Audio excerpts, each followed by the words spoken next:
What's up everyone? It's an impromptu stream that we're doing on the weekend. I have like half an hour or an hour to kill. So I decided to do a bit of a fun experiment together with my good friend LordNakko, who was actually providing me with a lot of footage for today's video. So in case you didn't know, some of the ambassadors, those that are playing on Android, which basically excludes me, it's a plot to drive me insane. They have access to a test build, to a test environment, where they can actually try out a bunch of stuff. Like for example, when a unit like Lucente is about to be released, they can like give it a spin and see if it works as intended, or if there are any bugs. So in another world, or in another word, you could say we're sometimes trying to help out with Q&A. Among other things. We're also testing like unit interactions, if guild rate is crashing in the next build or if it's working as intended, and things like that. And sometimes we're having a bit of fun with that. I mean, not me, because I can't, but the other guys. And then we're trying out what happens if you press the magic button that turns all of your units into Diamond Rank 3 units and you play Hero Arena. Is it gonna be the same as it is right now, or is it something entirely different? To give you a better idea of what Hero Arena is like right now, we're first going to look at what, well, we're gonna play a couple of matches and see what happens basically. Let me just bring this up. I'm just gonna say the status quo is just gonna what we put on the side here, and then we can head right into Hero Arena and give you guys a bit of an idea of what it is right now. Okay, so we have a 3 opponents, all very much, well, okay, actually very varied in terms of power level. You can see that Exo the Exile from the guild Vendetta, my good friends from Vendetta, hey Monster Mash, hey, is over 1 million power. So he's the strongest opponent, and whenever all of my enemies give the same amount of points, I tend to go for the strongest, because it gives a bit more points for the festival, which is a nice little bonus if you're trying to do well in the festival. Alright. So here's a map that we have all seen before. I just need to increase the light, otherwise I'm not seeing anything. I'm an old man at this point, give me a break. And we don't see a Naivis on the other side of the board, so that means we can bench our own Naivis, so to speak. Let's do it like this, and we can still play Gigs. So let's maybe put Gigs here, and then Grandma Bones here. This is my preferred team for like regular maps. In Hero Arena, I think this is a very versatile team. It's not the strongest team when the AI is playing it, because I'm like all the units on the left side basically, Snazzbang, Grandma Bones and Gigs, they can go down relatively easily. The warriors on the right side, they're a bit more sturdy. Yeah, but the AI doesn't know what to do with them half the time, so it's not like it's a super powerful squad that is unbeatable by any stretch of the imagination. So we're gonna place these guys a little bit more towards the middle. Snazzbang can stay where he is because he's got so much reach, and that's basically our turn 1. And the enemy comes to us as always, because this is the AI, so no surprise here. And then we can do some, well, fun stuff. We can get... we wanna go closer? I think this works. Alright, then we poison as many enemies as possible. This is basically the strategy with Gigs every time. And then after we've done that, because they are all alive still, it makes more sense to go with Sir Matt to the other end of the map. Which is cool, which he can do because he's got 4 reach. One of the reasons why this team is good. And then the combo of Gigs together with Snazzbang, even when the enemies are like sturdy enough to not immediately die, combo is still enough to almost kill everything that is within range. Then we can use the active of Grandma Bones, which is going to be a topic of conversation today, because you can see this is a level 49 active. It sucks the life force out of a single target. That's already something. Single target. Keep that in mind. We just saw Gigs and Snazzbang together kill 3 enemy units. This is only good against 1 enemy unit. And yes, you can heal your own life, but as you can see, it's not relevant at all. Because in Hero Arena, most of the time, your units don't take any damage. You just like immediately get rid of everything on the other side of the board. So we can use this, and it's actually enough to heal our skeletons, produce another skeleton, and then after that we're going for Summon Overload, as I like to call it.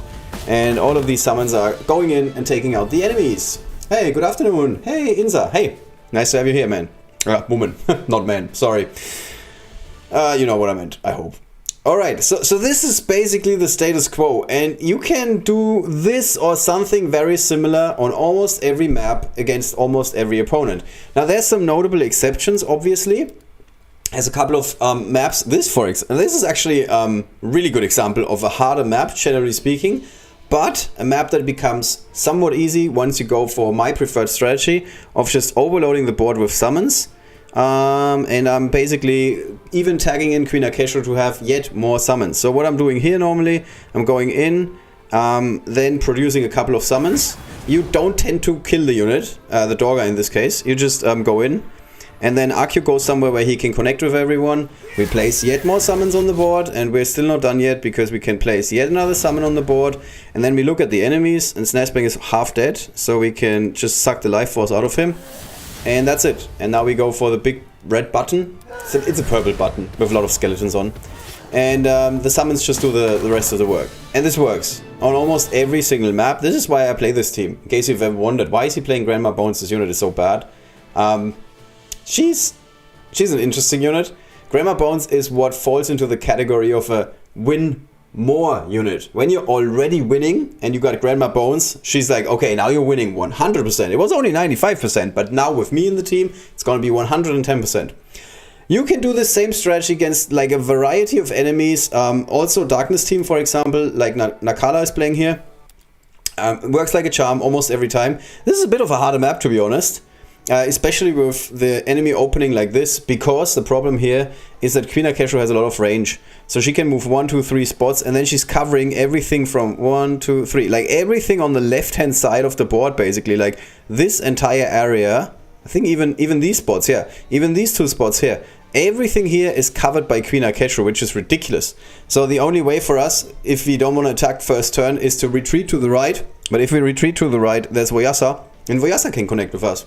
Now this is not a gigantic problem, because Voyasa is not a super like strong unit on offense. However, it's a very beefy unit on defense. So we can corner ourselves and hide in the right side, like in the bottom right here.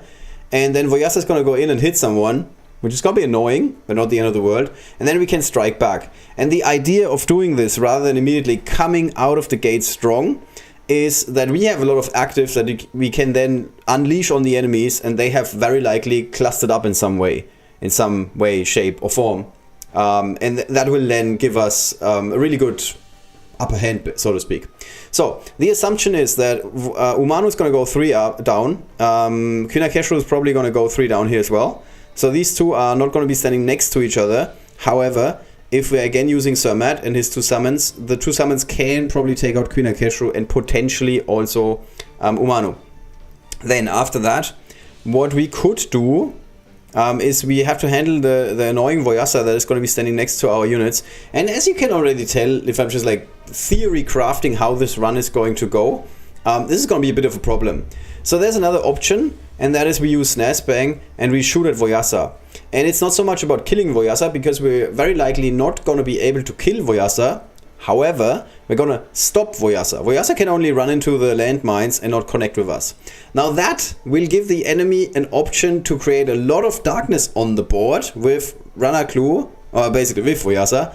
However, they cannot connect. So there's no... This is the important part now. We need to make sure that LordNakko cannot connect with anyone. And then we can win. So we basically need to come up with a tailored strategy for this map with these enemies. And the tailored strategy that I think would make the most sense here is actually going for that. Hey Marco Oplo, hello Yula, hey. Nice that you guys are checking in. So let's give this a try. We're going to be playing Geeks on the other side together with Sir Matt. And then our last unit. On this map, Tim is pretty good because there's a lot of water. And the enemies could end up standing next to water. That's what the US guys are saying. It's water in England. It's what I learned from a clip of Benedict Cumberbatch, which really says a lot about my YouTube browsing history that I shouldn't give away. Alright, so I think this is fine. And we can do even jankier stuff here. And I'm going to do this just because it's going to be fun. We're going to be playing Yasmin and shoot twice with Snazzbang. It's crazy. I've never done this before. This is an absolute first. But I'm slightly confident that this is going to work. So, in case you did not know, the danger zone is showing incorrectly for Voyasa. The game assumes that Voyasa is damaged or that the active always has reach 2. So if you only look at the danger zone for Voyasa, if we turn it off, you can see normally he would have 1, 2, 3, 4 movement, and that would mean that he can strike units here. But he cannot strike units here, in this spot. But the game still says, yeah, this guy has actually 4 movement and 2 reach. That is not the case.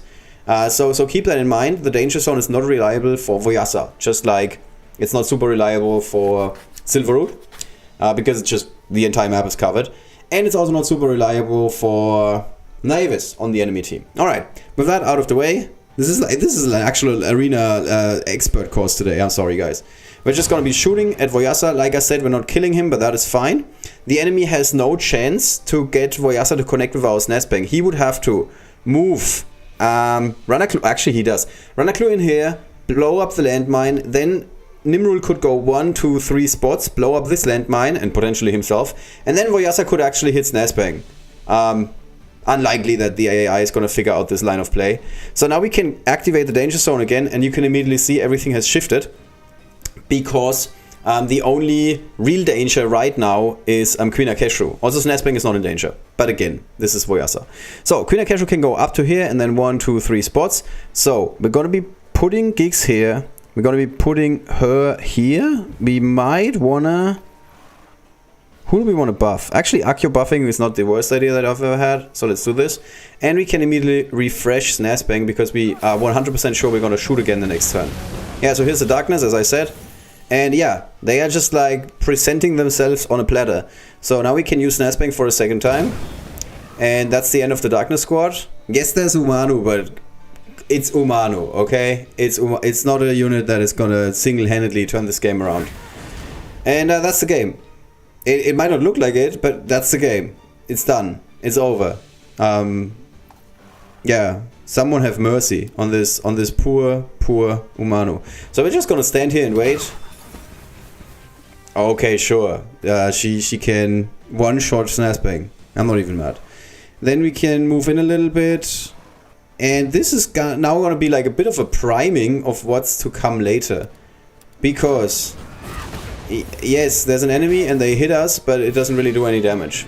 And this is a perfect transition to give you an idea, you're crazy, of what the future of Hero Arena could be. Because just now, we completely ignored an enemy unit on the board and didn't care for it at all. And that is something that you can do in the future once you are playing beefy units. So I'm just gonna write this down, guys. It is possible to ignore units. This is currently not the case, at least not for a whole lot of units. It's certainly not the case for units like a Snazzbang, for example. You cannot just say, oh yeah, I'm just gonna ignore the Snazzbang. He's not gonna do anything. So in the future, it is possible to ignore units, and that is assuming you are playing some beefy units. Beefy in this case means 2 things. First of all, the unit needs to be like at a higher gear rank, so to speak. So like Diamond rank 2 would do. And on top of that, the unit also needs to be beefy in general, stat-wise. And that would be a unit like a Bassi Klongson. Now, this does not come as a surprise to you if you've been playing a lot of Tournament Arena. Now, I know the words are somewhat confusing. There is currently 2 arena modes. There's Hero Arena, formerly known as PvP. Everybody just called it PvP, at least on my server.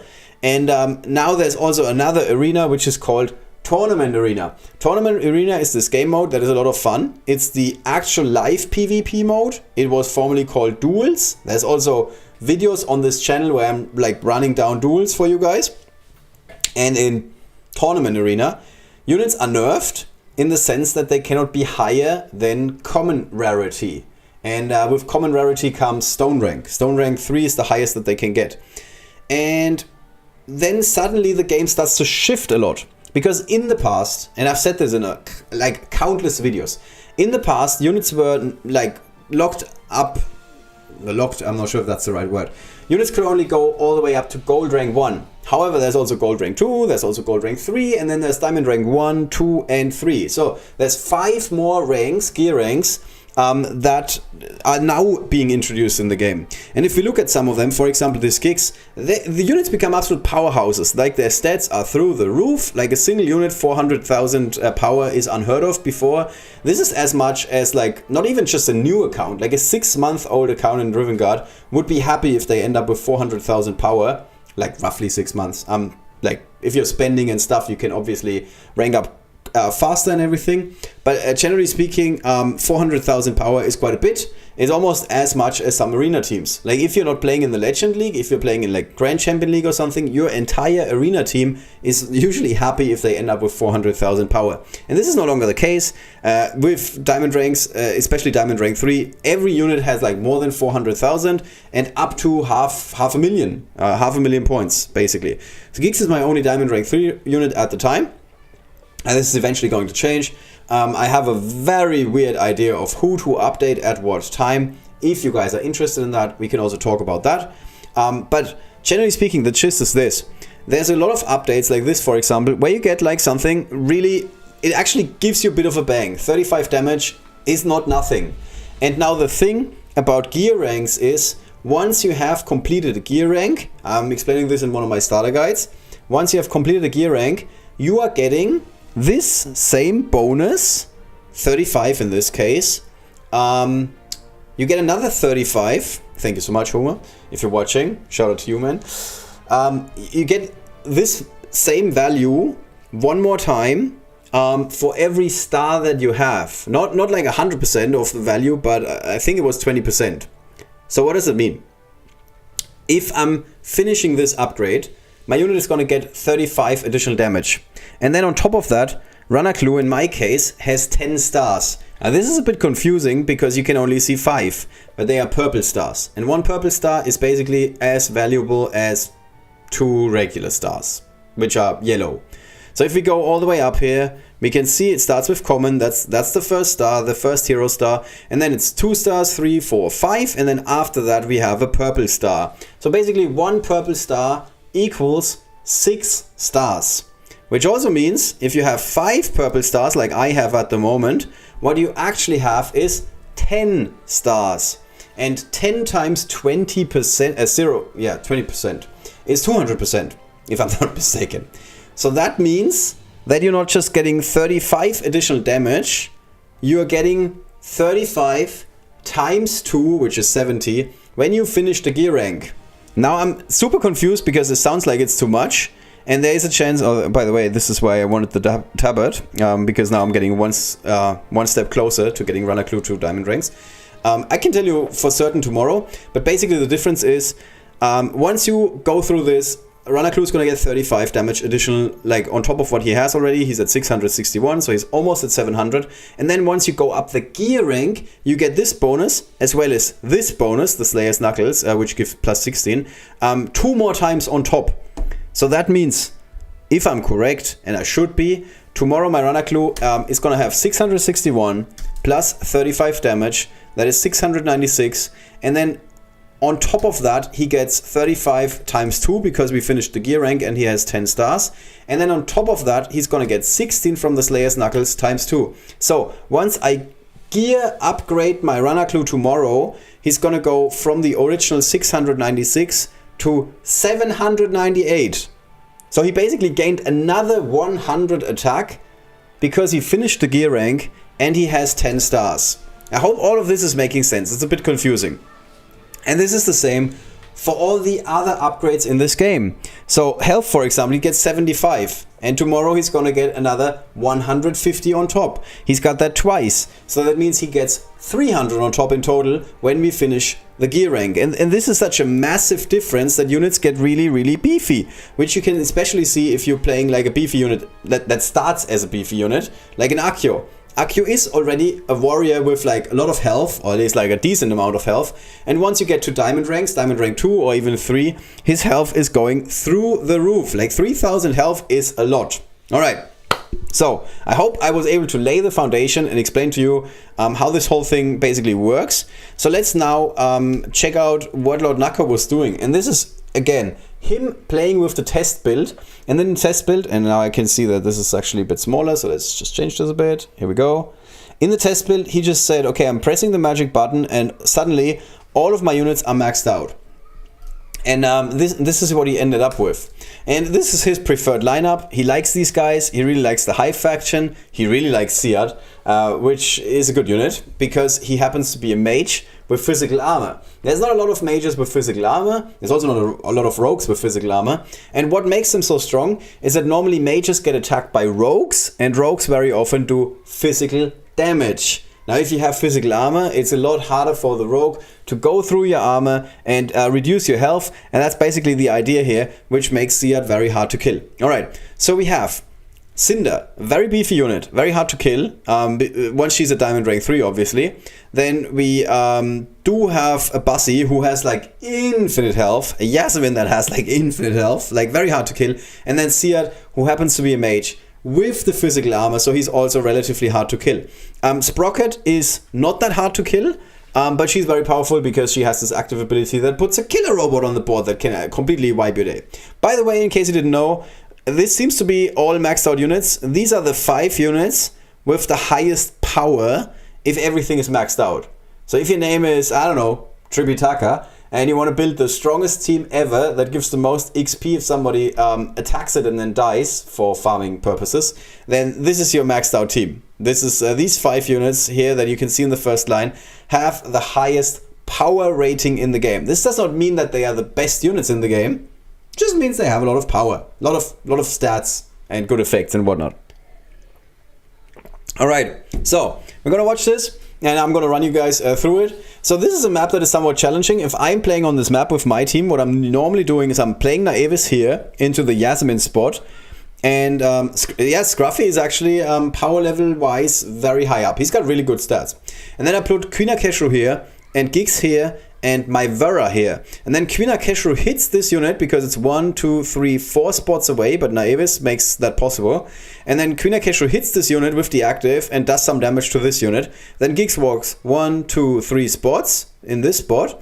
And then Naevis basically joins forces. She goes 1, 2, 3 spots. And then we have Naevis next to Giggs. And Giggs throws his bomb, his empty the net on Snazzbang in this case, and does more damage. And that is normally enough to clean out these 3 units here, and then the other 2 units that remain cannot win because there's an Naevis on high, Queen Akeshru on high ground. I can just like produce summon after summon after summon, and I still have my Vera, and my Vera can go 1, 2, 3 spots, and she's got 4 reach, which means 1, 2, 3, 4. She can also shoot at this guy or at this guy. So if there's, I don't know, a Dorga at the front or something, my Vera is usually enough to take out that Dorga after Dorga was poisoned by Giggs. So you can see very, very, very different approach at what we see here. Also, this team looks oddly familiar. I'm not sure what Nakko was up to, but it looks like he's trying to rub something in. I'm just going to pretend that I don't understand this message. Right, so we do not see the enemy being able to connect on turn 1, which is a blessing here. Which also makes me question why I'm playing this team in the first place, because the AI can obviously not play this. And then we see Siad, and Siad one-shots Akio. Akio, a unit that is, I just explained and used as an example for a beefy unit. Then we see Sprocket go in, put the killer robot on the board. Bussy goes up against Zermatt. Now this is a pretty bad matchup because this is warrior versus warrior. Bussy would be way, way, way stronger against an enemy rogue. And as you can already see, like, if you're playing a lot of Hero Arena, you might be standing there and you're like, this doesn't look good. This does not look good. Yes, this is an opening, and yes, we just took out Akio immediately, which is nice and all, but there's a Snazzbang on the board, and he can just connect with my units. And now we're moving Yasmin to the left, and we basically get ourselves cluster F'd. Because everybody's standing in a cluster, and we're just like inviting the enemy Snazzbang to shoot at us. So this looks like an absolute terrible strategy. I'm not going to mince my words here. I'm just going to be like as real as it gets with you guys. This looks like a terrible strategy. I would never play like this. And watch what happens. Because I would expect, okay, yeah, you're going to lose this. Also, we see how bad any active is that does a fixed amount of damage.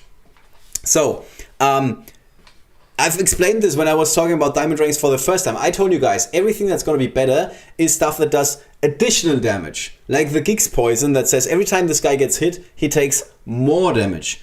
Or everything that works with percentages. I'm stealing 50% of your life, something like that. All of that stuff is really, really good. Because units have like super large stats.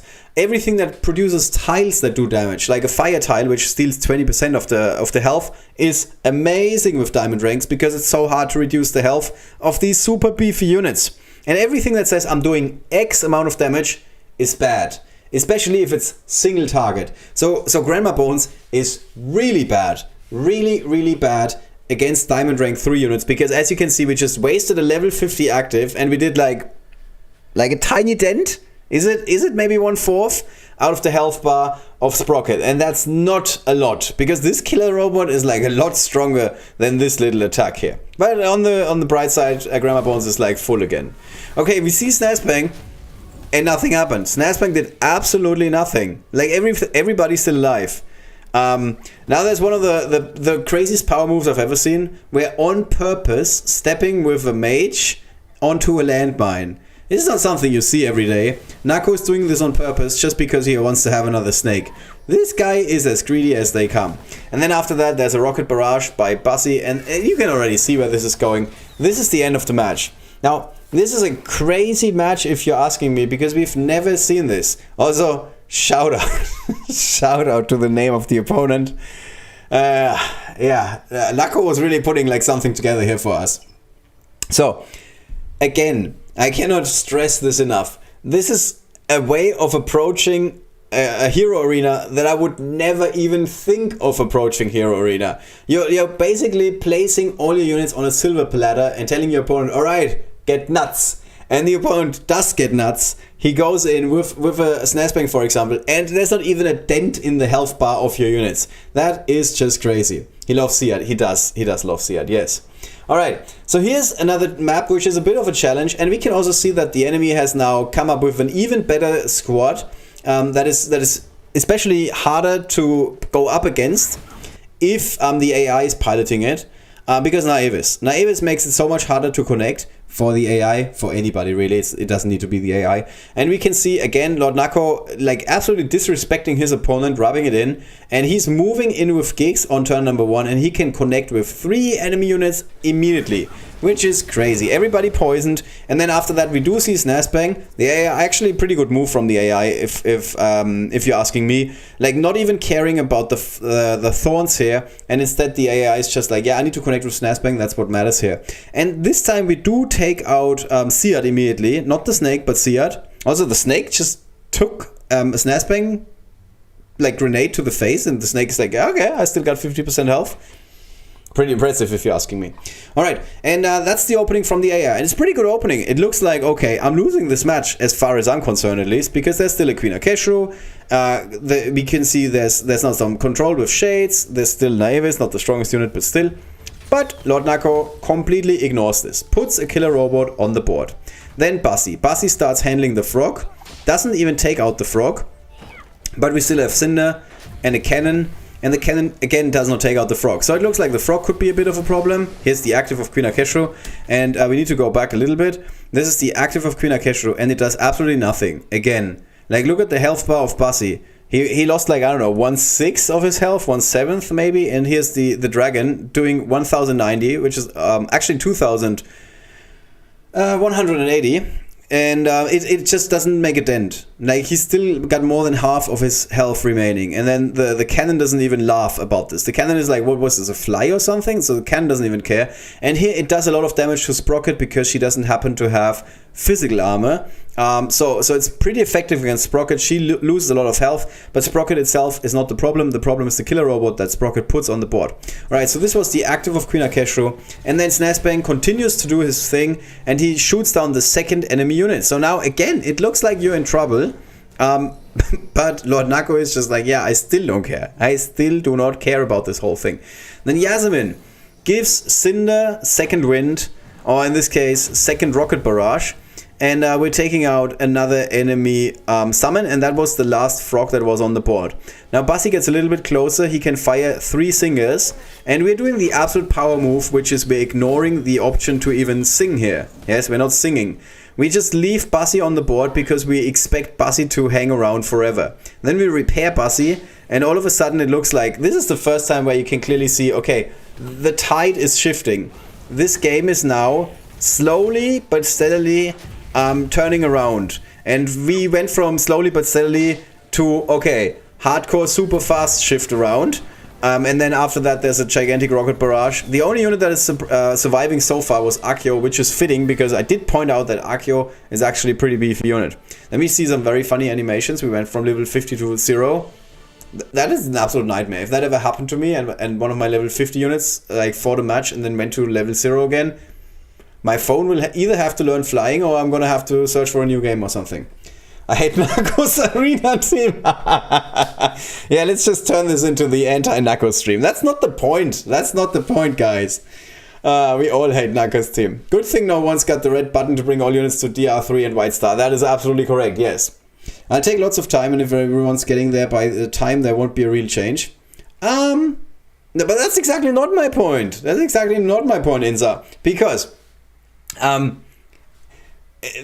hero arena that we have right now is very different from what we see in these videos, right? We just saw it is possible to ignore units. Also, something new. You can take your time. This is not the case right now. Hero Arena is about going in, immediately like hitting the enemy. You even have to play units like Naivis to be able to connect on turn 1 on a number of maps. And all of that you're just doing to be able to like go up against the enemy as early as possible. This is no longer the case here. Like, this is some of the laziest playing I've ever seen. Where you're like, yeah, you can hit me again, you can hit me for a 3rd time, I still don't care. And then eventually you're turning it around. It's just so different from what we have at the moment. Alright, we do have more matches, so we're going to this map this time around. So let's give this a watch. This time the enemy... I just love the disrespect. I just absolutely love the disrespect. It's like, yeah, come at me, bro. I got like, I don't care. Seat not super impressive here. Snake also goes down very quickly. So we just gave the opponent an invitation to just like put everything on the board and hit us with everything they had. Then we get rid of the shade. And look at this power move. We're putting the rocket launcher onto one of the landmines because we just don't care. Alright, Snazzbang keeps doing his thing, takes out units. And now this time around there's 2 more eggs on the board, so we need to get rid of the eggs. The repair action is just so strong. Look at this. How much health Buffy is recovering. Bassi, not Buffy. That's the other girl, Vampire Slayer. Alright, this looks like, come on, AI, you can win with my team, right? No? How is this possible? How is this possible? Okay, the AI apparently cannot win against this squad. This is ridiculous. I have to say, this is... I did not see this coming. I thought, like, yeah, Snazzbang shot down the 2nd unit. And Sia didn't do anything. There's no way that you can actually win this match, Nakko. And Nakko just like, yeah, I just keep repairing. I just keep hitting with Bassi. Nobody can take down Bassi. Does the opponent have the same stats? Yes. Everybody is maxed out at Diamond Rank 3. We're also going to put that to the test. Not right now, but in a little bit. Yeah, that's the other thing. Losing a unit does not matter as much anymore. This is also not the case right now. At the moment, as far as I'm concerned at least, you want to keep board presence high, like as high as possible, obviously, because every unit matters. Like, if you're the first to lose a unit, that doesn't mean that you're automatically going to lose the match, but it's much, much more likely. This doesn't seem to matter at all with this lineup that we see here, with these beefy units.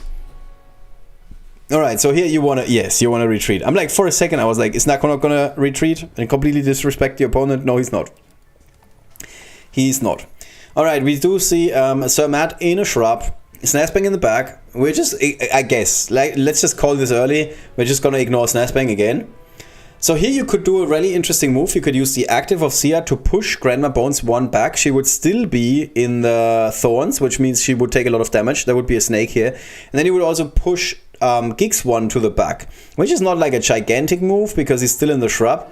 But that would have been an interesting play. I'm not saying this would have won the game immediately, but again, interesting play.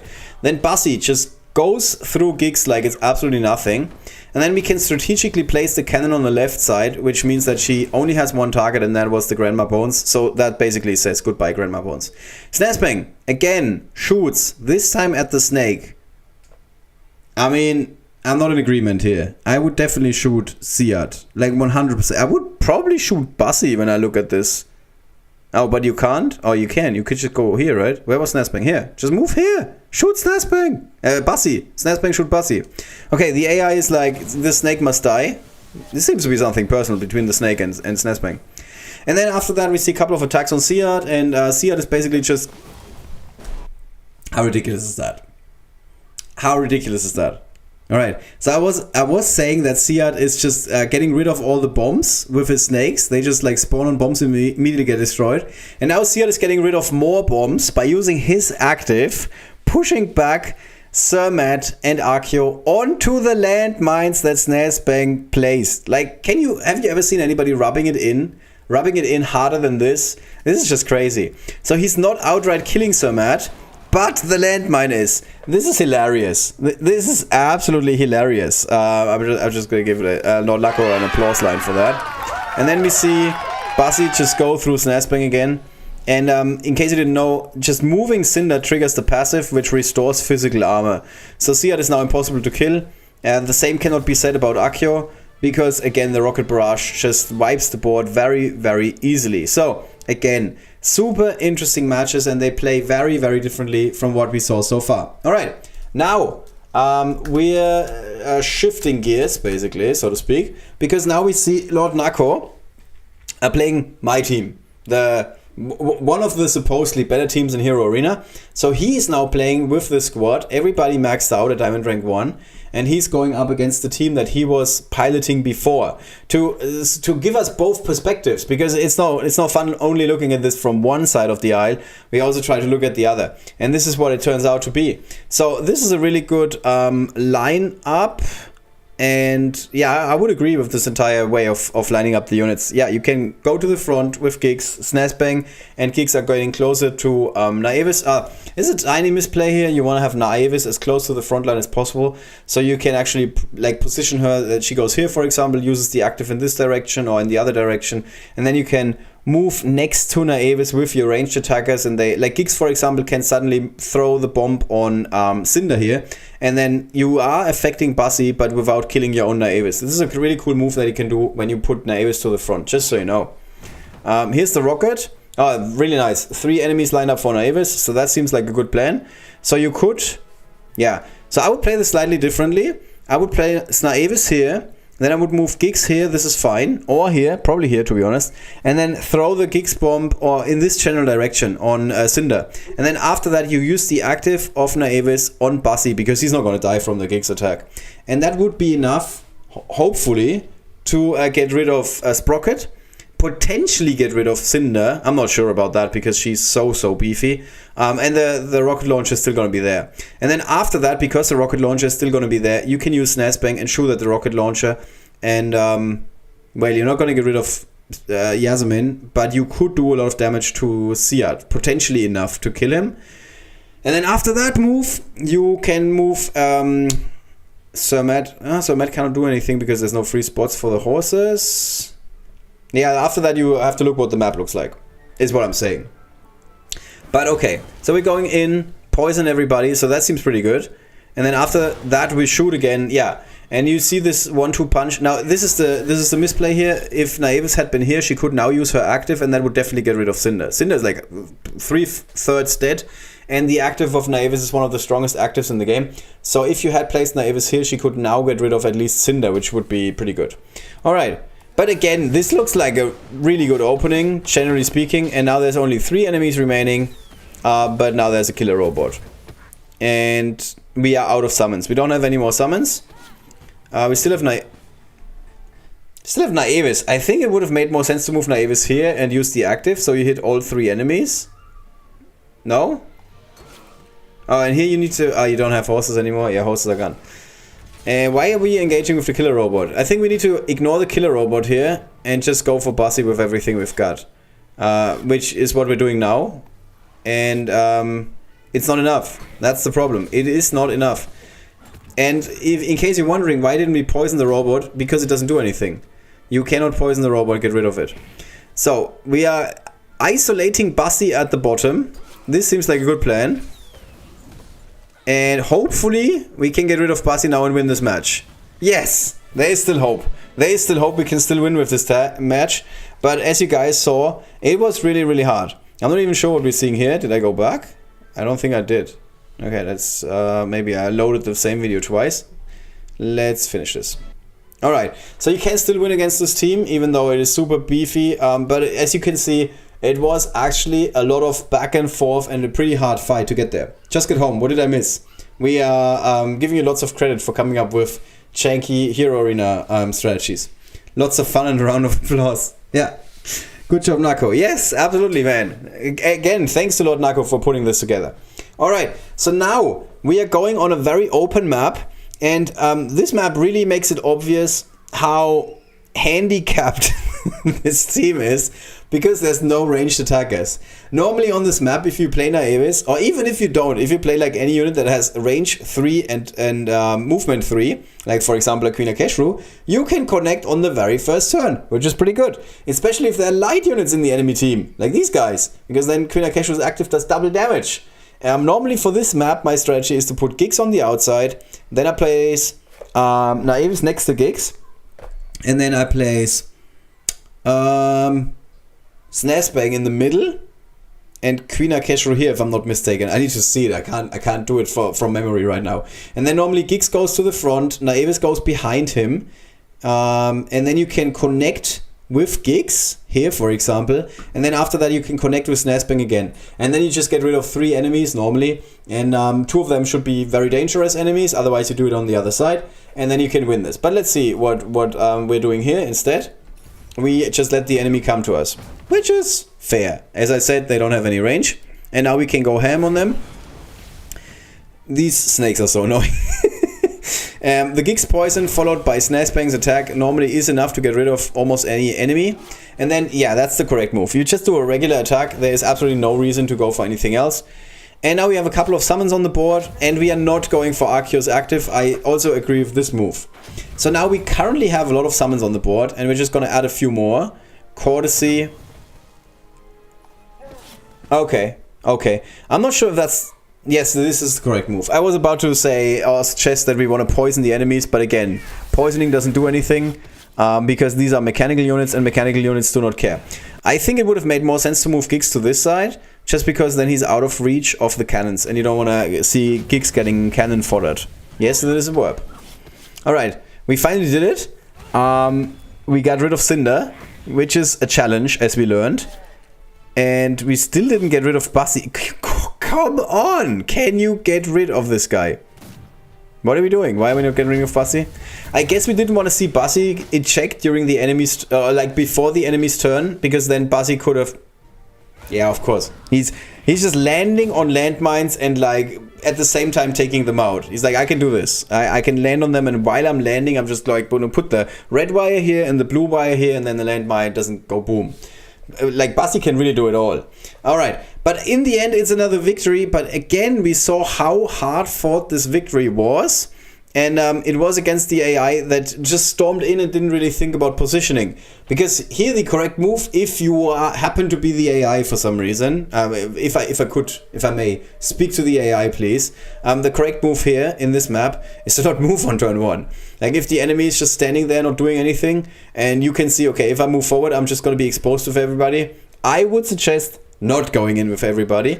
Alternatively, you can... Yeah, you can't because of hulking. Otherwise, I thought Bussy could maybe move somewhere and then Sprocket can wind up Bussy and he can go in and take somebody out. But that's not an option because hulking. This is this unit got nerfed basically. Just imagine if Bussy wasn't hulking, it would be so much better. Matches just take forever. Yes, yes, yes. So Nakko says he played the team I envisioned to play in the future and pitted against the team Soul Warrior suggested for Arena. Yeah, because I still believe that this is a very flexible team and a very good team. And I mean, it can beat almost any enemy on almost any map. So it is a really good team in my opinion. So you don't only need to get our guild raid teams to Diamond Rank 3, but a completely new Arena team. Well, it doesn't need to be a new Arena team. It's just to open your perspective, so to speak, that there is gonna be more than 1 or 2 or 3 strategies in Hero Arena. In the future, there's gonna be a lot of other viable options. Or you can play Sunshine is what Brune suggests, which is a really good joke. I'm gonna give him that. Alright, so that's basically the matches that we had. Again, courtesy of LordNakko, provided by him. Thank you so much for doing that. And after we've seen this complete like shock to the system, at least for me, we're gonna be going back to regular arena. Before we do that, there's some other stuff that I have for you guys. So first of all, this is me hoarding stuff until Quest 17 coming up, because Quest 17 was let me just Lucente Festival. I'm just gonna put this here. Because at Quest 17 you suddenly need to play Lucente and unlock him. And I've done this inspired by Trenton. I just never, ever open my chests. And then I wait until I need the hero. And once I do need the hero, I just open all the chests in succession. And I think this is fun. There was no opportunity to show this to you guys, because there was nothing that I could stream about. So I waited for today and I recorded this. So this is just me running through all of the festival chests. To see how they have changed over time. Because quite honestly, I do not remember that like every single time the last item was something useful. And we just saw in the first time it was a couple of laurels, which is nice and everything, but then we get the first badge. So that's already pretty good, as far as I'm concerned at least. And then after that, we get like a lot of ascension material. Yes, okay, it's laurels again, but I remember that I got like a couple of essences, and I think I got even another badge. Here, there's a whatever it's called, I forgot. Emblem, and then there's essences, and I was really surprised about this. I thought that yes, every once in a while you get something that is like a bit better in terms of what the game thinks than laurels. I like laurels a lot, but for some reason I just kept getting good stuff most of the time, half the time, every once in a while. Hoarding, I gave Amma a hard time, because this is different. This is lots of fun opening them all back to back. Amma was doing other stuff. Much more useless stuff. Oh, by the way, this is also fun. Like, normally in the past you would be like, woohoo, I got 10 casual laurels. These days it's like, oh my god, it's a Riff of Rough. And you're like, this is the best thing ever. Because all of this gear stuff is so hard to get by. So I love this. I was like, yay! Nobody cares about casual laurels. I just want to have the Riff of Rough. And I think there's another situation like that. Naga seems to be selling Seat. He is. Another essence. Look at this. So much stuff that we get. Next time I'm going to take more time. And then there's a legendary hero badge as well. I'm like the luckiest player in the world right now. Although I actually have this badge already. So it's fine. It's fine. Yeah, I had to screenshot it. For our Guild's Discord, we have a happy channel where we post stuff like that. Just to drive other people insane. At least that's the way that I understood the purpose of this channel. I think the rest of our squad is doing it a bit differently. They're like trying to share the love and experience and everybody having a good time and everything.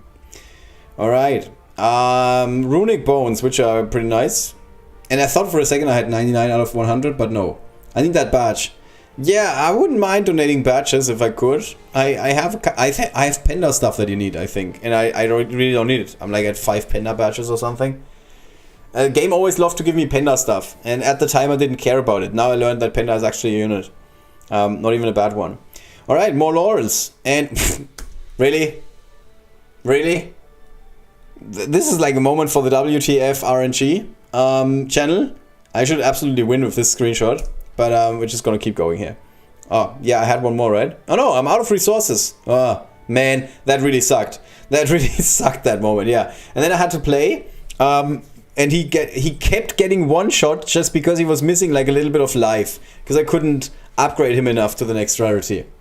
I just need to farm for him. I have lots of badges for him. Alright. So since there's nothing else on the menu today, there's no tournament arena going on. I don't have like a lot of energy. I cannot play through campaign or something like that. I'm also mostly done with gear farming for the day. In case you're interested. I'm just giving you guys a bit of an idea of how to tackle it. That's at least that works for me, keeps me motivated enough. I'm deciding on 2 units that I want to get to the next gear rank, and I ignore mostly everybody else. So at the moment it's Cerberus, as you can see.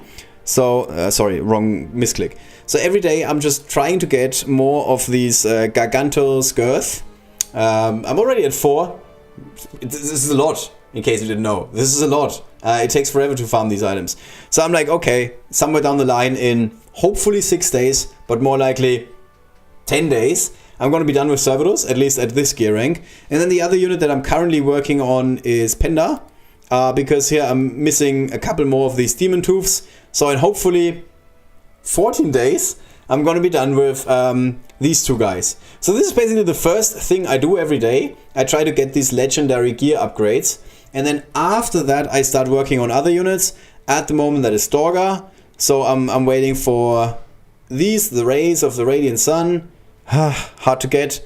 I just went through 10 Heavenly Grey mechanisms for another update today. But it's fine, because I'm going to have 30 by the time I'm going to be done with the Ray of the Radiant Sun, because this is going to take 5 days again. Again, you're getting used to this, by the way. And then I need a couple more Refs of Wrath, what else is new? And also Demon Tooth, which is great, because I'm shooting Penda in the foot, and it's going to take longer to get Penda to the next gear upgrade. And this is basically how I'm working on this. So I'm picking like a couple of units, and I put them in succession. And then I first always farm the legendary gear for the day, and then I go down to the epic gear of the day. For example, at the moment this would be this kind of stuff, the Golden Anklet of Might, which is an epic upgrade. And then once I'm done with epic upgrades, I go down to rare upgrades. And the problem is, if you happen to be someone who is like mostly free to play, or you only go for 1 gem refresh per day, some days it will feel like you're making absolutely zero progress. You're farming like legendary items, and you go for 100 energy, which gives you the option to go through 2 of these elite levels, 50 energy each. And so you spend 100 energy and you get 0 of all of these legendary upgrades. And then you're like, okay, why am I doing this in the first place? And you burn through more energy refreshes if you can afford it. And then it feels like you're making like the tiniest bit of progress. It's not so bad if you're going through a lot of energy gem refreshes, basically. But at the moment, I can guess that for a free-to-play player, this is currently not a lot of fun. If anybody has some great ideas, suggestions on the official Discord, for example, were that one day in the week we should have twice the usual drop rate chance, which I love. I love the idea. I'm for Wednesday. We don't have anything going on Wednesday, especially when the guild raid is over. Wednesday is a very boring day. So it would be cool to make Wednesday farm day, and then instead of having, I don't know, a 13% drop chance or whatever it is in some of these levels, like in the, what is it, 33%, okay. And or it could be a flat 20% increase. That would also be great. Instead of 33%, you have 53%. I would totally love this. Would make a massive difference, especially for the free-to-play players out there for Rivengard. If you have other suggestions, let us know.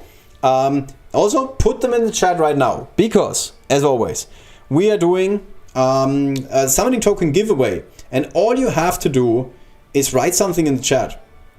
So, today's question to the community, from me to you, is what can we do with gear upgrades? Some ideas that I've seen is having a mercy rule. So if you're going through, you're farming a level 5 times a day, like an elite level that you can only do 5 times a day, you should at least once get the item you're looking for. This would be one idea. So this would be ideas. Let's just put this down on the side. Ideas for gear farming. All right. So first of all, how about a mercy rule, which means you're farming a level, I don't know, 10 times a day, you should at least once get the item you're looking for, the item that can drop in this level. This would be one idea. Then another idea that someone suggested, I think it was Master Silverhand, was that we want to have either a double drop rate 1 time per week, or what would also work is like a flat increase. I just gotta put this as another suggestion, so it sounds like we were really digging deep in with ideas. A flat increase 1 time per week. I'm just gonna say 1 PW, which stands for 1 per week, because I need to get this into one line. Oh, I think this doesn't work. Yeah, this looks even worse than before. All right, 1 per week. Gotta love this. All right, and then the same thing with flat increase. So like you get like a 20% drop chance increase, even if it's just 15%, would be massive difference, because some of these items only drop with a chance of 14%.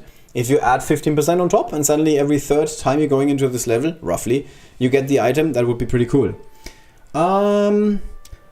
legendary items in the shop for gold. Okay, yeah. So you want to see more, or in the first, yes, that is true. Legendary items don't drop in the shop. It's only epic items. That's a good idea. Legendary items in the shop. Okay, thank you very much. I didn't even think of this so far. It's a really good idea. So that would be one more idea. And also, sorry, that's the wrong button. It's also the wrong button. I'm so confused. Let's move this up. All right, and then I'm gonna put you guys names in there. Legendary, I like the double drop rate idea. Okay, I love 100% drop rate increase 1 day a week, maybe Friday, so we have 3 special days in a row. Yeah, but it could be a little bit cluttered. Like it could be like, oh my god, Friday, Saturday, Sunday, so much Rivengard. I don't know. Maybe upgrading lower level gear into higher ones, like how you combine 3 common rings into 1 uncommon. Okay, so basically, how do we call this? Like I'm just call it ascending gear. Yeah, so 3 times common into 1 uncommon, like for example, and then obviously this is gonna get worse. If you want to have like 3 uncommons into 1 rare, and then 3 rares into 1 epic, and so on, it feels like it's gonna take forever. On the other hand, there's some gear that I have at the moment. If I look in my inventory for upgrades, there's some stuff that I have like 100 and something times. And I'm like, I'm never gonna I mean, for the most part, this looks pretty balanced, but what is happening with sea worm scale gloves? Why does nobody appreciate sea worm scale gloves? What happened there? Why do I have 116 of them? Why do I have 38 of these sturdy braces? I think they're kind of important early on for units that are going through stone ranks or something. And these I keep buying. Every time they are in the shop, the fresh steak, I'm like, I want to have a fresh steak, and then I buy them. And then way later in the day, I remind myself that what I'm actually looking for is crispy Bournemouth bacon. It's not just your regular bacon. It's not just your regular Bournemouth bacon. It's crispy Bournemouth bacon. The best kind of bacon in the world, obviously. And every time I'm purchasing fresh steak, I want to kick myself in the balls, because I'm like, oh my god, the steak is not bacon. Which I should know by now, but I never learn apparently. Also, hot tip, you can go on items here, and before you purchase them, you can click on them, and then it tells you have 24. So in my case, I'm like, I don't need runic bones. Alright, that's just a few more ideas. So let me quickly start entering some of your ideas here. So, we had Bublight, who said legendary items in the shop. I'm just gonna not write this down, okay? If anybody wants to have credit for the ideas, let me know. Then, Burun said he likes the drop rate increase. Then Monster Mash said he likes the double drop rate. Okay, it's basically the same thing. Yuna said that's a great idea, and I have no idea what she was referring to. Marco Oplo said he wants to upgrade lower level gear into higher ones. Yep. Forge gears. Yeah, Yuna, exactly. Forge gears. Okay, yeah, that's a really cool idea. Oh, she was referring to the chat. Get the full gear piece as a reward in chests. Arena, guild raid, etc. So you don't need 10 legendary, 10 epic, 10 rare pieces. Instead you get the ethereal warple whetstone upgrade as 1 piece. That's a fantastic idea that I've never heard before. Credit to LordNakko. Let me put this on my list. Where did my list go? This is my list. Here we go. So this is, how do we call this? I'm just gonna call this assembled gear package as price drop. So guild rate, for example, e.g., etc. etc. is the correct word actually.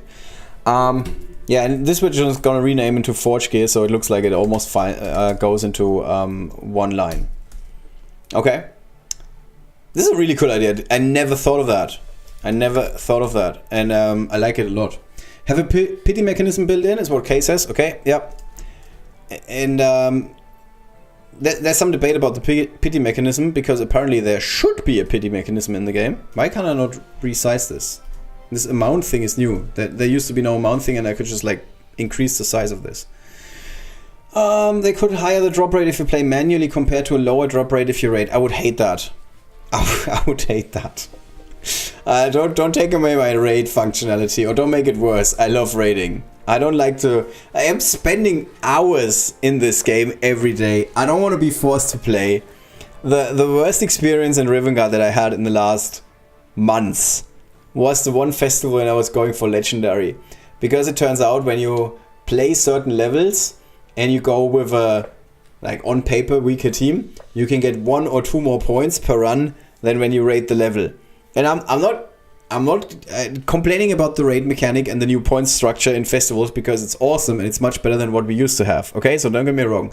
But I'm being the madman that I am, with min-maxing everything, I would play levels 10 times a day, and then the next level 10 times a day, and then the next level 10 times a day. It would just drive me insane. I'm like, I'm doing this for, I don't know, 20 extra points in the festival or something, and I'm giving away 30 more minutes of my time every day, at least. And so I really like raiding. I'm not a big fan of raid tickets, by the way. I got the feeling the drop rates are better when raiding. I got the same feeling, but I think this is only because it happens much faster. So you don't forget about the fact that you already had a couple of them. Alright. I got a variety of choose stuff options today. Carrot choose, for example. Alright, so Engine, aka Inza, says that... Okay, she says something about drop rates, but I'm just gonna enter her. You can't have it all. I'm gonna be fine with... See, there's more ideas that I have, but I'm not gonna share them with you guys, because I want to surprise them with you. And then once they make it into the game, I'm gonna be like, I told you. That's not true. I've been playing manually for some time as I ran out of loot tickets. Oh, you mean raid tickets? Wow. That's crazy. So my number went down, but now during the festival it went up again. If we quickly go back... okay, we have too much stuff on our list. I'm just gonna like hide this list for the time being. I'm now on 4,900 again, and I was above 5,000 for the longest time. And I thought that I'm losing them left and right, and now I realized that where I got them normally is in the festival. And because the festival was postponed by 1 week, because we had the technical difficulties with getting the last update for the game ready in time, I just lost 1 week of raid tickets. And and I also learned that I'm spending 400 raid tickets per week, which is quite a lot, or 350, something like that. And so now that the festival is underway, I went up from 4,600 to 4,900 again, because during the festival I play a lot more and raid a lot less. So I'm not sure how significant the problem is with raid tickets, because I'm going through 3 gem upgrades a day, gem refreshes a day, and I'm still not like quickly running out of them. I might be running out of them, but I'm not like quickly running out of them. But again, they seem to be a weird resource. They should just, I don't know. Also, they should be much cheaper. The raid tickets are like, they're not in the shop right now. But raid tickets, 1 ticket is like 10 or 11 gems. And to me, a raid ticket should be 1 gem, maybe 2. Like, I'm already spending money for gem refreshers so I can raid more. I don't want to then, on top of that, spend more gems on raid tickets. That's ridiculous. Alright. Anybody else that wants to enter the prize drawing, or is that it? I got in here late. Armor. Alright. I'm just gonna speak for Armor. What Armor wants is an option to group items and then do something with them, because she's a very messy person. So we're just gonna add her and her suggestion, which I came up for her. It's about possible improvements concerning gear. Yes, they have changed it after I cried my eyes out. Or at least it feels like they have changed the drops of raid tickets. I don't know. During this festival there's a lot of raid tickets. At least that's been my impression. Alright, that's it. I guess the answer is 42. Almost. Alright, I think that's it. So let's draw someone as a prize token winner. Here we go. Do we? Yeah, I think we're good. 9 people. That sounds about right. Marco Oplo, hey, congratulations! I forgot what you said, but I can go back up. Oh, you said that you wanna upgrade lower level gear into higher level gear, which is again great idea. I'm 100% with you. So I'm just gonna spell this out some more. Forge gear, upgrade, lower. I deleted this earlier, but now I'm going back to... I want to send this to Kyle. That's the reason why. Upgrade lower level gear into higher level gear. Oh, sorry. I just came up with another idea, and obviously I'm not going to enter myself into the prize drawing and do it again. Also, congratulations again to Marco. I want to have a gear shop. I want to have a dedicated shop just for gear. I do not like the current store, because the current store is like, there's too much stuff that is mixed together. I like everything at the top, if it's gear, because that's the only thing I buy. I never buy badges, but that's ridiculous. And I basically straight up ignore the bottom line, because Laurels I would love to purchase, but not for an arm and a leg, so they are way too expensive. You never, this is a general rule if you're starting this game, never ever spend money on equipment, because you're gonna get equipment. You just have to play guild rate. Yes, it's gonna take a while, but eventually the dragon is gonna drop something useful, and you're just gonna burn equipment. Never purchase equipment, and also don't buy summoning tokens. It's you get them from the game. It takes forever, yes, but every time you do a 10 times summon, and like 5 of these drops were really terrible, you're like, why did I spend gems on summoning tokens? That is at least my feeling. So I want to have a gear shop. I want to have a dedicated like shop that is only showing me gear, and 6 of them, not 3, 6. I also would love to have a gear chest. So a chest that basically gives you 1 random legendary gear item, random, yeah, not targeted. So if we go back to inventory and then to upgrades, you get 1 of any of these. The first 8 are legendary, and all of them are hard to get. Like, it doesn't matter if the only thing that sucks a little bit is the demon heart, because I don't know where I need this. And for all of the other ones, okay, I'm also not sure where I need the ancient sacred bond. Okay, so 2 of them suck, alright. All the other ones are good. I constantly need demon tooths, I constantly need gargantus girths, I did need them once or twice, the gloves. And I definitely need the Skull Isle Soulstone every once in a while. This I need, the Vorpal Whetstone, and I also need the Ray of the Radiant Sun. So if you get 1 of these at random, it's gonna be a win. This is already almost worth 300 gems, almost, not quite. And then you should get 1 or 2 epic gear thingies, because most of them are pretty good. You need them, like, I think, with the exception of gloves. What's the problem with gloves in this game? With the exception of these gloves, you need them all for upgrading your units to higher gear ranks. And then, I don't know, one rare, 1 common, whatnot. Like, just do the same thing as with the Ascension chests. You get like 5 items. One of them is a guaranteed legendary gear item. And then for 4 of them, you have a random chance of getting either an epic. You should have 1 guaranteed epic gear item, in my opinion. And then you have a couple rares and maybe 1 common if you have to have it. I don't know. Nobody wants common gear. You can farm that so easily. There's no need to have this as a purchasable option. And then I would totally drop gems on this if it's reasonably priced. As for the question, what is reasonably priced? How about 1,000 gems? Is that too much? I guess it is. That's like more than 3 gem updates per day. Let me think. 500 gems? Is that too much? This is a really good question. Honestly, I'm not great at that part of the game. I'm not an economist.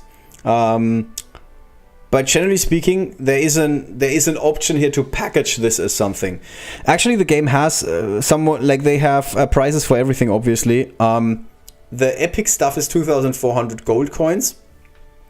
And 2,400 gold coins is something like 200 gems, I think, roughly. I'm not 100% sure. But there is obviously some sort of conversion going on in the game. So we could basically break this down. And if it's like something like 500 gems, I think it could be fair. Some Waynes would buy it. Also, this shouldn't be available 24/7, because then we just see players that are just starting the game, put down the credit card, and they immediately have maxed out units. I don't want to see that. I like the fact that Rivengard is not a game where you like start on day 1 and everything is maxed out. You need to take some time. I spend on badges too. Yeah. Weird autocorrect there. Yeah, what's with your babes? I want in the shop. I refuse to believe it was a misspelling. Why not gold instead? I got almost 5 million. I mean, that would be a pipe dream. If you could purchase more of this stuff for gold, I would totally do it. Yeah. And that could easily be 10k gold. Yeah, absolutely. 10k gold. 10k gold would be great. So I'm just gonna say a gear package in the store. So like Ascension chest, just for gear. Yeah. So you have 1 guaranteed legendary gear item. And then random chance for epic, rare, uncommon. That's okay. Nobody needs common stuff. Right. You could give some to a poor lady like me. I never bought gear for gems. I never did this, but ever since Diamond Ranks made it into the game, also, what kind of a weird view is this? Ever since Diamond Ranks made it into the game, every day I'm going through the max number of gem refreshers, and I am purchasing gear every day. And the most rewarding thing, it only costs you 20k gold per day, which is fine because you get 50k gold per day with the last Treasure Beach level. So I'm spending roughly 20k gold per day just on gear, just to speed up the diamond rank process, and it's pretty fine. This is not a whale move. Come on, don't be ridiculous. Everybody has gold at the moment because the last encounter is giving me so much gold. Kyle doesn't let me. Yeah, I need to have a talk with Kyle. Yeah, you should. All right. I'm just gonna play more arena. If you guys want to hang out, that's totally cool. If not, that's totally cool. I'm not judging. We can also play one Onslaught, but it's getting super repetitive at this point. We could play Onslaught in a fun way. You guys can tell me what to play. Basically, we can do that. Oh my god, I'm gonna hate this so much, but that's alright. So that was my ideas for gear farming. So back to arena. We've seen this map before. This time we cannot play Snazzbang and Yasmin, unfortunately. So let's go back to this lineup, and then we want to have Grandma Bones in the middle and Queen Akeshu here, and that's gonna work. Just believe me, trust me. I got this figured out. Yeah. What is happening? I thought my enemy has like 1 million power or something. And okay, more summons on the board. Okay. Apparently not. And then summons are running all over the place. Works. Thanks for the input. Anytime. Anytime. I still need to go to the 200 top. Oh! I'm almost at the 95 win chest. So that is great. Let's see what we get. Oh, by the way, speaking of effects that get worse, Katsumo is a really good example of a unit that has become practically worthless with diamond ranks. Again, just because there's so no reason to be afraid of an arrow to the knee these days. So this should work. We want to have a lot of ranged attackers. Yeah, so we can just move here. Okay. Where do we need to move? So Giggs wouldn't have to move here or here. He can still hit from here. Giggs has so much health. He can just take the arrow instead. Yeah. Like I said, everything that does like flat amount of damage is worse with diamond ranks. So Katsumo, a really good example of a unit that's like a lot worse now. Well, that feels like a waste. What do we do here? Can we take you out? 1000. Man, now I'm missing so mad. He would be great here. Okay, you can do this. You can... Oh, you can take out Dorga, why not? And then we can just attack. Yeah, we don't even have to worry about Surf Flow, because there's just so many units on the board. Alright. If you lose, you gotta clean up Amma's inventory. I mean, that's a bit harsh. Like, there's easier stuff. Like, I don't know. If I lose, I have to... I don't know, solve the chop crisis in Denmark or something. That would be easier than cleaning up Amma's inventory. Don't touch my stuff. Cat would be better with the Sprocket treatment, where she deals half damage plus skill damage. So a diamond rank would increase her damage a bit. Yeah. Yeah, like her regular damage plus some skill damage would definitely be better. Yeah. Yeah. Woohoo! What do we get? Oh, 50 raid tickets. That's a lot. Oh, Areus. Oh, 2 orbs. Woohoo! 2 orbs. That's good. I don't know. How many do I have for Areus at this point? I don't even know. Where is Areus? No, here we go. 6. Yeah. Yeah, that 6 epic badge was really the one that put me over. Now I'm really inclined to pull the trigger here. Nice pull. The 2 orbs are really good, yeah. And by the way, hi. So I was so sorry, so Eldrick, you lost our you missed. You didn't lose. Sorry, you didn't lose. But let's be realistic. You would have lost our prize drawing. I mean, we all know the RNG hates you. Although he did win something the other day, if I remember correctly. So we can move this way and then bring Sermat back in. Always unlucky, exactly. And then we can... Oh, there's a Scruffy. How strong is the Scruffy? 672, really? So frogs are just gonna ignore him? With 900? Let's see. I'm not sure. I'm too lazy to look it up. Ich habe den Code vergessen. Vergiss denn immer den Code? Manchmal. Manchmal. Ja. Du hast den Code geändert? Nee. Manchmal vergesse ich den. Yeah, this is your job as a parent. You need to enter codes into iPads. Alright, we can get rid of these guys. And normally I would love to go in now. Oh, I should have first put a shade on the board. Are we all just gonna suicide into Scruffy? I think the best choice of course of action is to not attack here. And just give the enemy their moment of glory. Yeah, it seems like the right play. Let's get rid of Scruffy. Okay, that works. And then after we got rid of Scruffy... Ah man, I should have had him get killed. Or hit, at least. You go down. You can take out a snake. Snake? Snake? I watched too many Nakko videos, I'm sorry. Snake. Oh, we still have kill command. Shall we just go for the cheap kill command here? I guess. Yeah, that works. I think some sort of expanded market is really needed for Gear Ascension. Yeah, so you can trade that Arios patch. Alarm. Snake. Yeah, I know. I was thinking the same thing. And I never even like played that game for long. But it sticks with you, obviously. Snake. Okay, here we can actually get an enemy with 1,500,000 points. That's a lot. Force, who happens to be another EN member. What a whale. Oh, and it's one of the most forgiving maps in the world. There's like nothing we can do wrong here. We can go in with Naevis to collect some XP. And then we can go in with Nimrod just because this map allows it. And if we're lucky... Well, Cerberus has not that much health. Has a lot of health, so he could survive this. Let's hope that somebody's gonna survive. Here we go. And then we collect some XP for Naevis. Really, Tim?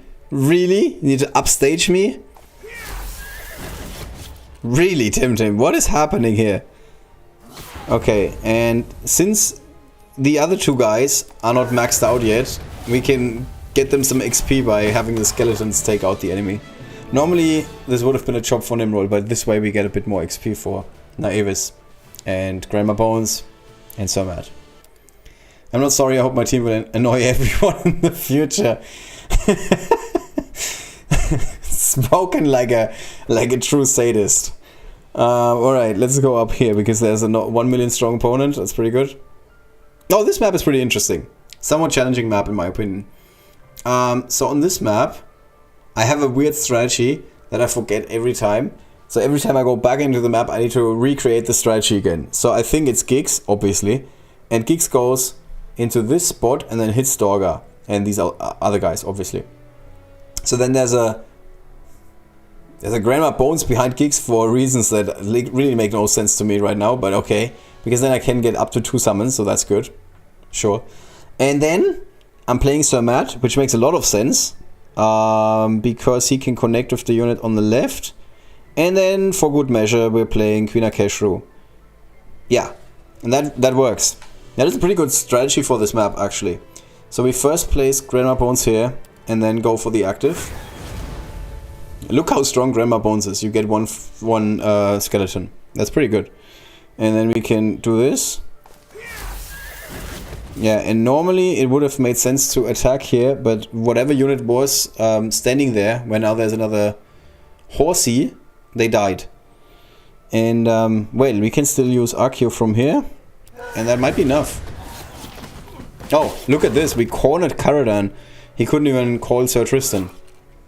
Alright, it's pretty good. Pretty good strategy, I have to say. Pretty proud of myself here. Okay. Why? How are you still alive? What is happening?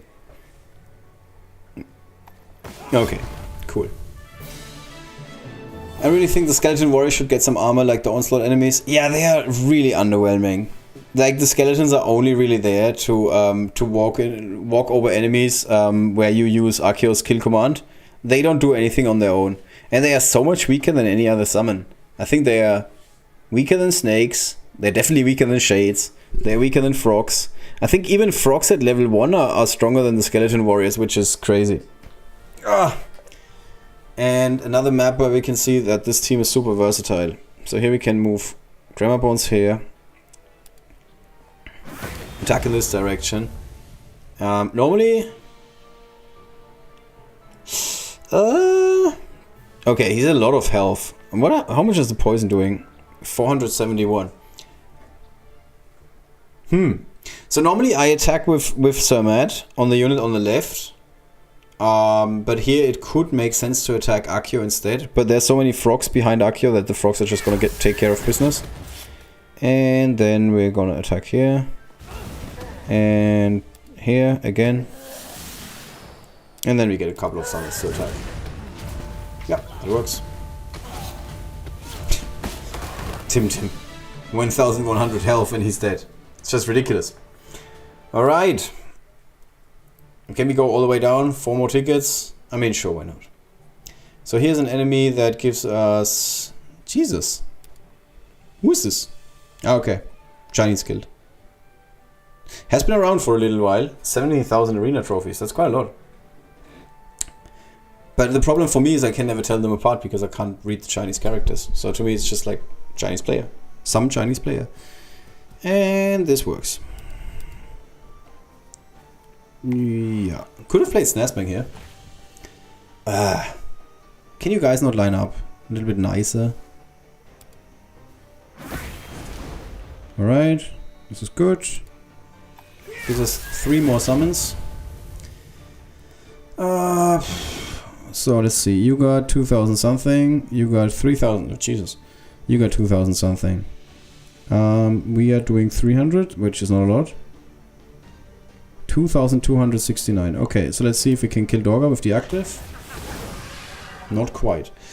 And then we can maybe get rid of you.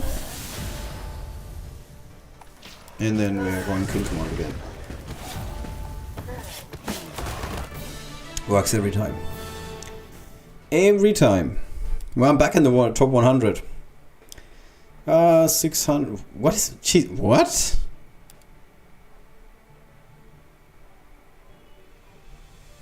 What?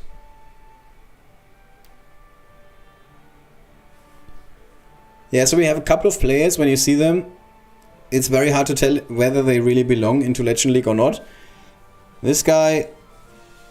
I don't know how hard it is to win Grand Champion League these days, but being in the almost in the top 100 of Legend League with a team with like so little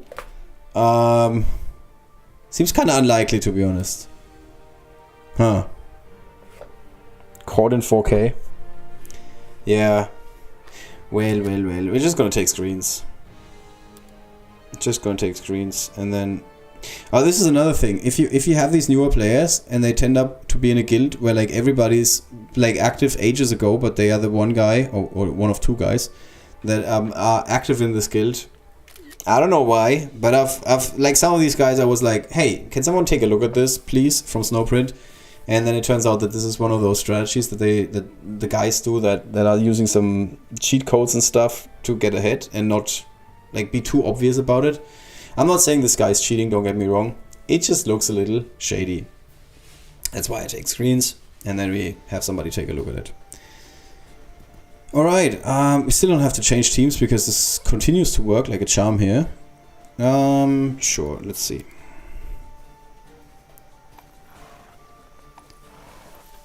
Yeah, nice. This time they line up for us.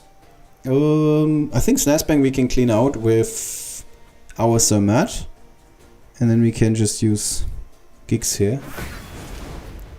Okay. In that case, we're gonna get rid of the enemy gigs. It would be so much nicer if the horses would just attack the next target. Like, it doesn't seem to make a whole lot of sense that the horses are not doing that. We want to have more intelligent horses, please, in this game. And continues to work. Almost there. Sir Matt is eventually going to get to 39. Alright. I think we're almost there. I'm just going to play those last 2 matches. What is this? 2 million power?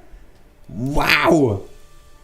Wow. This might be the... I mean, after trip, obviously. But we are going to play a friendly battle. I just want to see how much XP he gets.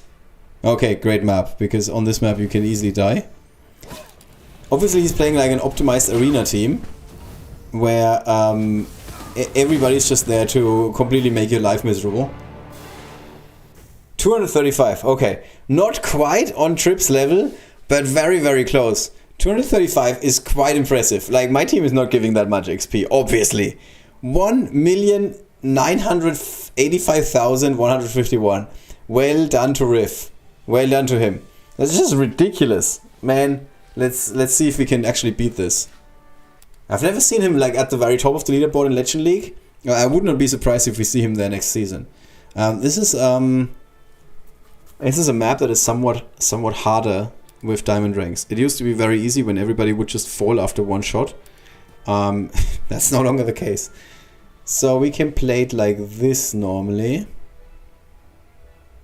And I'm not sure if we need Accio here. I think it makes more sense to have Queen Akesho. Oh, actually if we don't play Accio, we also don't need... Like, the only reason for playing Sir Matt is Accio. Alright, let's see if we can do this. We're gonna move here and here and here. And then normally I poison in this direction. And then shoot in this direction. Oh yeah. And this is a gigantic problem that every time I mess this up, to be honest. I mess this up quite a lot.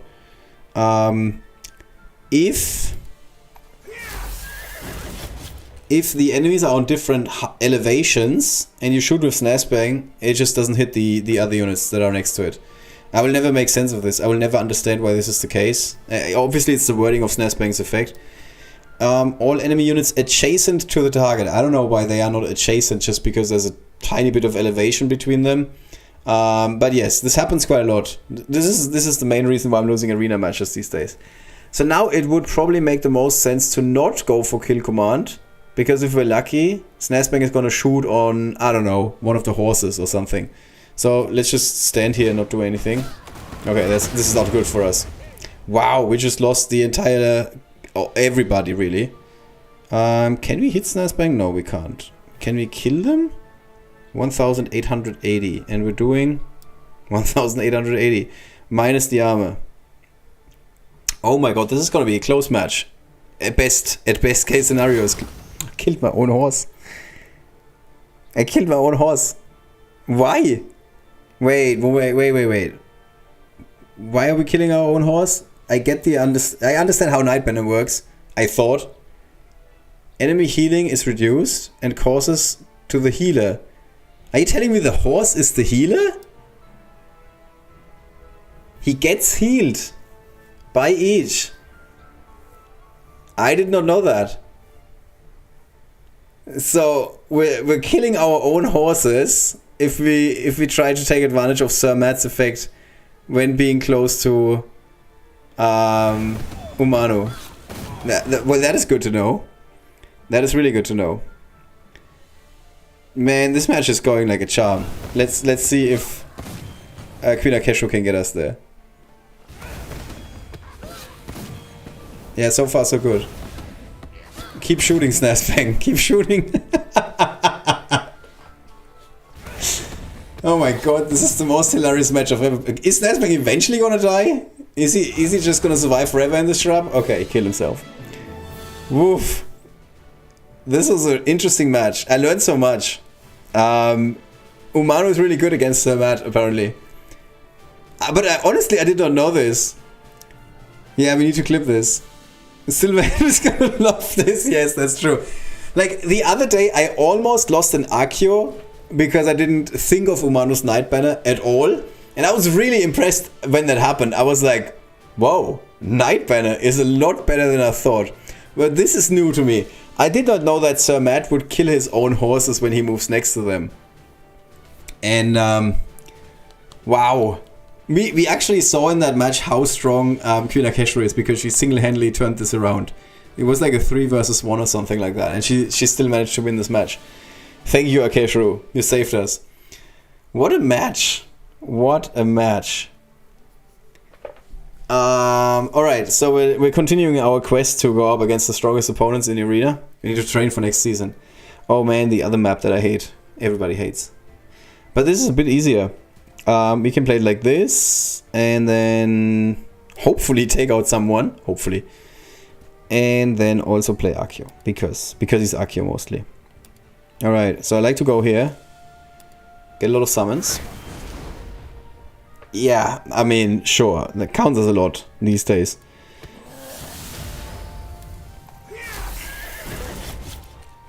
It's okay. We got Queen Akeshru, and as we just learned, we cannot lose if we got Queen Akeshru. And come on, somebody take out Snazzbang, please. That would be important. Yeah, horses. Go. Horses to the rescue. This feels like the game is rubbing it in my face at this point, okay? I get 0 frogs, he gets like 500. That's okay. It's okay. Yeah, that's what you get, Imposter. That's what you get. Yeah? There's only one soul in this game, and it's not you. Alright. With that, that's it for today's stream. We're completely out of arena tokens. Would have been fun to go up against Shoko now, who is my guildmate. And co-leader up until the season, before he decided to take a little break. That's it for today. I don't think we have anything else that I can show you guys. I hope you enjoyed it. I think it was really something different. Thanks again to LordNakko for sending us those clips. I love breaking it down. I hope you guys enjoyed it too. The next stream that we're very likely going to do is definitely Tournament Arena next week, which has shifted to next week at the end of the festival. Maybe we can take another look at Lucente, but quite honestly, not a lot has changed for me. As we saw in the screenshots from LordNakko, Lucente is one of the highest power rating heroes in the game once you max him out. So that's very interesting to know about this unit. A very, very powerful stats. But again, the effect is something that you first have the enemy needs to do something and then you can fight back. Tends to not be amazing, in my personal opinion. Thanks for casting it. Yeah, thank you so much. If you guys have any crazy ideas, you want to see something that we've never seen before, like today, let me know. Send me a message or send Nakko a message, and we're gonna make it happen for you. Alright, that's it for this week. Hope you enjoy this game as much as I do. Sometimes I'm really amazed. I'm like, we had 8 minutes of footage today and we just turned it into a 1 hour, 1.5 hour clip or live stream, and I'm not getting bored. I hope you guys are not getting bored either. Alright, with that, I'm signing off. Enjoy the rest of your weekend and hopefully see you guys very, very soon again. Bye-bye.